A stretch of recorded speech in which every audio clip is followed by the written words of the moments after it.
જય શ્રી કૃષ્ણ બધાને. આપનું મારા કિચનમાં સ્વાગત છે. અને જો તમે હેલ્થ કોન્શિયસ હો અને જો તમારે તળેલું વારંવાર ન ખાવું હોય તો આ તળિયા વગરનો ક્રિસ્પી લીલા ચણા અને લીલા વટાણાની તળિયા વગરની કચોરીનો નાસ્તો હું તમારા માટે સ્પેશિયલ લાવી છું. તો આવો સરસ મજાનો સુંદર નાસ્તો આપણે બનાવીએ. જે આપણે રવો, લીલા ચણા અત્યારે સિઝન હોવાથી ખૂબ સરસ આવે છે અને વટાણા પણ સરસ આવે છે. તો આ બંનેનું કોમ્બિનેશન કરી અને તેની મેં કચોરી બનાવવાનો પ્રયત્ન કર્યો છે. સ્વાદમાં ખૂબ જ સરસ છે અને તેલ ખૂબ જ ઓછું વપરાય છે, જેથી આપણે તળિયા વગર કરતા હોવાથી તે આપણે ખાવા માટે ખૂબ જ હેલ્ધી બની રહેશે. તો આવો આપણે આ રેસીપી બનાવીએ.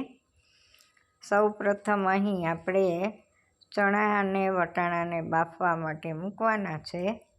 તો આપણે એક પાનમાં પાણી મૂકીશું અડધો ગ્લાસ ભરીને. ત્યારબાદ અડધી ચમચી મીઠું ઉમેરીશું અને ચણા તેમજ વટાણાને તેમાં ઉમેરી દઈશું અને સરસ રીતે હલાવી લેશું અને તેને કૂક થવા દેશું.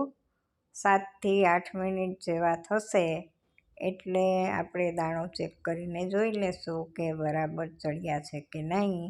હજી થોડા કાચા જેવા લાગે છે એટલે ફરી પાછા એને ચડવા માટે મૂકી દઈશું. અને આપણે બાઇન્ડિંગ માટે અહીં આપણે મુઠ્ઠી એક જેટલા પૌવા ઉમેરશું.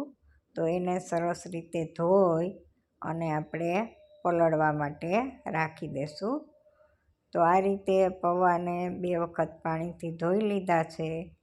ત્યાં થોડી વારમાં એ સોફ્ટ થઈ જાય અને આપણા વટાણા અને ચણા એ બંને સરસ રીતે ચડી જાય. તો હવે આપણે ફરી પાછું ચેક કરી લઈ. જો આંગળીએથી દબાવી અને દાણો છે એ સરસ થઈ જતો હોય, ચીપાઈ જતો હોય, તો આ રીતે આપણે આ સ્ટેજ ઉપર આપણે બંનેને કાઢી લેશું અને આપણે તેમાં કોરા કરવા માટે રાખી દઈશું. તો થોડી વાર કોરા થાય એ દરમિયાન આપણે બહારનું પૂરણ તૈયાર કરી લઈ. તો અહીં મેં 2 વાટકી જેટલું પાણી લીધું છે. તેને આપણે ગરમ કરવા મૂકીશું. પાણી થોડું ગરમ થાય એટલે આપણે તેમાં અડધી ચમચી જેટલું મીઠું ઉમેરશું. ત્યારબાદ આપણે આખું જીરું ઉમેરશું અડધી ચમચી. ત્યારબાદ આપણે અડધી ચમચી સફેદ તલ ઉમેરશું.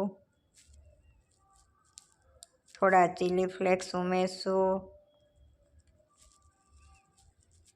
અને આપણે સમારેલી કોથમરી ઉમેરશું, ધાણા ભાજી. તો આ રીતે બધું સરસ રીતે હલાવી અને તેને ગરમ કરવા મૂકીશું અને થોડું ઉપરથી તેલ આપણે નાખશું, જેથી જ્યારે આપણે રવાનું મિશ્રણ એમાં ઉમેરીએ તો રવામાં ભેજનું પ્રમાણ રહે અને તે સાવ કોરો કોરો ન થઈ જાય. હવે પાણી સરસ ઉકળી ગયું છે. તો જે વાટકીથી આપણે પાણી ભર્યું છે એ જ વાટકીના 1 વાટકી જેટલો રવો આપણે તેમાં ઉમેરવાનો છે. તો અહીં ધ્યાન રાખવું કે 1 વાટકી રવો હોય તો એની સામે 2 વાટકી પાણી મૂકવાનું છે, જેથી બરાબર સરસ રીતે માપે જ રવો છે એ પાણી ચૂસી લે. તો આ સ્ટેજ ઉપર આપણે રવો ઉમેરી અને બધું સરસ રીતે મિક્સ કરી લેશું. તો આ રીતે થોડી વારમાં રવામાં પાણી બધું શોષાઈ જશે અને આપણે થોડી વાર હલાવશું, જેથી તે સરસ મજાનો કૂક થઈ જાય. જરૂર પડે તો હજી થોડું પાણી તમે 1-2 ચમચી અહીં ઉમેરી શકો છો.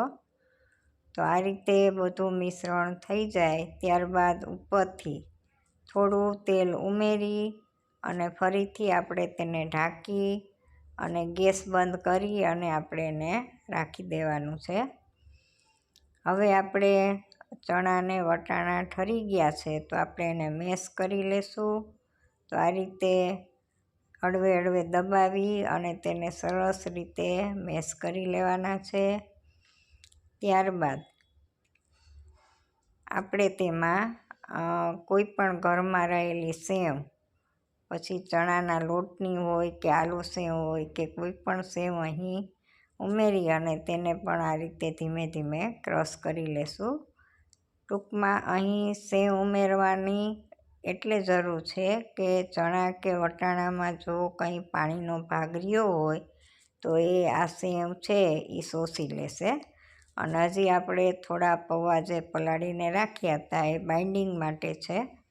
તો આ રીતે આખું પડ લોટની જેમ હવે આપણે એને મિક્સ કરી લઈ અને ત્યારબાદ એમાં હવે આપણે મસાલા કરી લઈશું. જરૂર મુજબ આપણે અહીં મસાલા ઉમેરશું. અહીં મીઠું આપણે જરૂર પૂરતું જ ઉમેરશું, કેમ કે આપણે ચણા અને વટાણા બાફતી વખતે પણ તેમાં થોડું મીઠું ઉમેરેલું છે. ઉપરાંત કોઈ પણ પ્રકારની સેવ છે એ પણ ખારી જશે અને જ્યારે આપણે રવાનું બહારનું પણ કરીશું તો એ પણ ખારું જશે. એટલે મીઠાનું પ્રમાણ માપે રાખવું. આદુ મરચાંની પેસ્ટ ઉમેરી છે. ત્યારબાદ થોડુંક જ આપણે મીઠું ઉમેરશું, પૌવાના ભાગનું જ. ત્યારબાદ આપણે આમચૂર પાવડર, ધાણા જીરું પાવડર થોડું ચડિયાતું રાખવાનું અને લાલ મરચું પાવડર આ બધું ઉમેરી અને સરસ મિક્સ કરી લેશી. તમારી પાસે જો આમચૂર પાવડર ન હોય તો અહીં તમે લીંબુનો રસ પણ થોડો ઉમેરી શકો છો.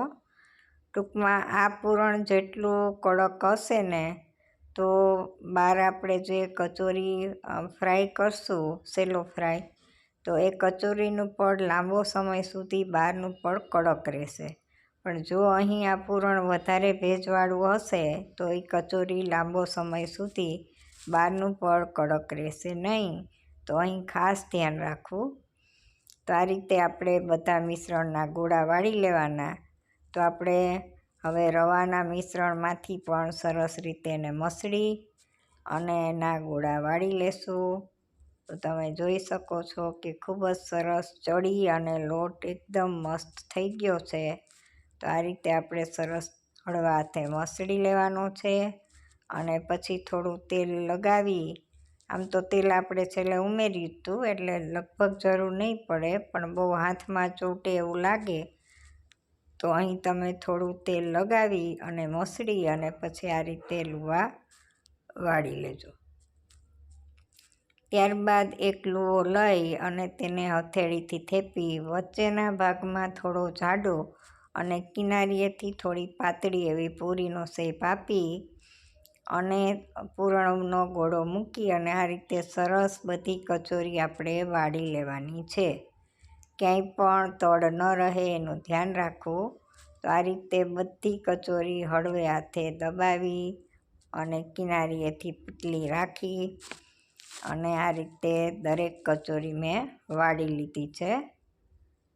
હવે આપણે તેને અપમ પાત્રમાં થોડું થોડું તેલ મૂકી, તમે જુઓ એક બબે ટીપા તેલ આપણે અહીં મૂકશી. ત્યારબાદ ખૂબ જ ઓછું તેલ આમાં વપરાય છે. જે તળવામાં વધારે તેલ જાય, પણ અહીં ખૂબ જ ઓછું, જરૂર મુજબનું તેલ અહીં આપણે એક બે ટીપા ઉમેરતા રહીશું અને તેને સરસ રીતે બહારનું પડ એનું ક્રિસ્પી થાય એ રીતે આપણે ફેરવતા જશું અને સરસ રીતે સેલો ફ્રાય કરી લેશું. તો આ રીતે જૈન લોકો પણ આ વાનગી ઇઝીલી બનાવીને ખાઈ શકે છે. અહીં આપણે બટેટાનો કોઈ જ પ્રકારનો ઉપયોગ કર્યો નથી. તો ખાસ આ વાનગી જૈન લોકોને પણ સારી પડશે. તો ખૂબ જ સરસ હેલ્ધી અને ટેસ્ટી એવી આ વાનગી, જેમાં તેલનું પ્રમાણ ખૂબ જ ઓછું છે. તો આ રીતે જુઓ તમે, સરસ ગોળા આપણે ધીમા તાપે ફેરવતા જશું અને સરસ રીતે બહારનું પણ ક્રિસ્પી અને કલરફુલ થાય ત્યાં સુધી લગભગ ધીમા તાપે મેં કર્યું એટલે 8થી 10 મિનિટ જેટલો મને સમય લાગ્યો હતો, પણ ખાવામાં એટલી ટેસ્ટી બની હતી કે બીજી બધી કચોરી તમે ભૂલી જ જશો. તો આ રીતે એકવાર ચોક્કસથી બનાવીને તમે ટ્રાય કરજો. રેસીપી ગમી હોય તો લાઈક, શેર ને સબસ્ક્રાઈબ કરજો અને બેલ આઇકન દબાવી દેજો, જેથી મારા બીજા વિડીયો તમને સરળતાથી પહોંચી જાય. તો આ રીતે આપણો ક્રિસ્પી વટાણા લીલા ચણાની કચોરીનો નાસ્તો બનીને તૈયાર છે. તો જુઓ કેટલો સરસ દેખાઈ રહ્યો છે. તમે તેને ઘરમાં કોઈ પણ પ્રકારની ચટણી કે સોસ હોય તો તેની સાથે તેને સર્વ કરી શકો છો. અહીં મેં લસણ ટમેટાની લાલ ચટણી અને ખજૂર આંબલીની મીઠી ચટણી લીધી છે. તમે જોઈ શકો છો એનો અવાજ પણ કેટલો સરસ ક્રિસ્પી આવી રહ્યો હતો અને આ રીતે અંદરથી એકદમ સોફ્ટ જુઓ અને બહારનું પણ સરસ મજાનું ક્રિસ્પી એવી આપણી કચોરી બનીને તૈયાર છે. તો ઘરે ચોક્કસથી એકવાર ટ્રાય કરજો. અત્યારે લીલા વટાણા અને ચણા ખૂબ જ સરસ આવી રહ્યા છે.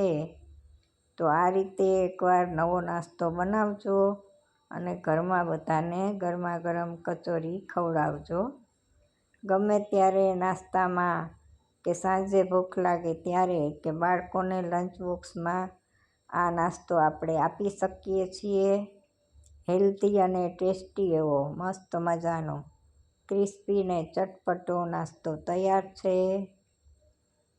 તો ચાલો ઘરે તમે ચોક્કસથી એકવાર ટ્રાય કરજો. આ નાસ્તો નાના બાળકોથી માંડીને ઘરના તમામ સભ્યો નાના મોટા સૌને પસંદ આવશે. તો 100% એકવાર ચોક્કસથી બનાવજો ક્રિસ્પી અને મસ્ત મજાનો નાસ્તો. વિડીયો જોવા બદલ આભાર. Bye bye.